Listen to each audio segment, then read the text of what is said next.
নমস্কার, আমি আয়েশা, আপনাদের host. Any digital, visual, or any written copies of this content is considered under the Act of Piracy. চলুন শুরু করা যাক আজকের গল্প. শুরু করছি আমাদের আজকের গল্প, নিশীথের ডাক. গল্পটি লিখেছেন ডিলিয়া সিংহ রায়, পর্ব 1. শীতকাল. পশ্চিমবঙ্গের এক প্রত্যন্ত গ্রাম, গভীর জঙ্গল ঘেরা ছোট্ট বসতি কাজীপুর. এখানে সূর্য ডোবার পর লোকজন আর ঘর থেকে বের হয় না, কারণ গ্রামের পুরনো একটি বিশ্বাস, নিশীথ নামে এক আত্মা নাকি রাতের নীরবতা চিরে ডাক দেয়, আর যে তার ডাক শুনে সাড়া দেয় সে আর ফিরে আসে না. রাত তখন প্রায় 2টো. অরিন্দম একজন তরুণ গবেষক, লোককথা নিয়ে গবেষণা করতে গাজীপুরে এসেছিল.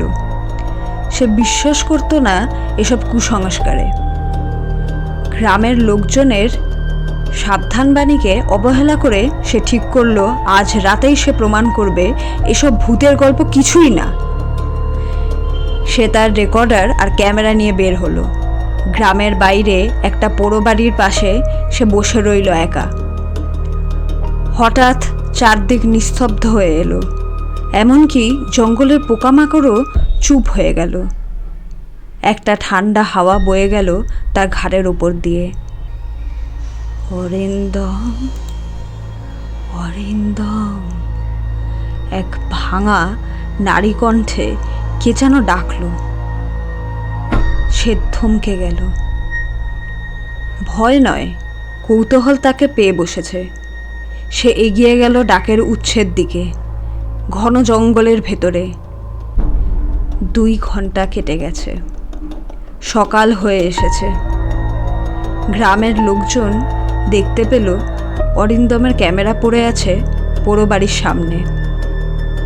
রেকর্ডারে শেষ রেকর্ড করা শব্দ, আমি ভুল করেছিলাম, ও সত্যিই আছে.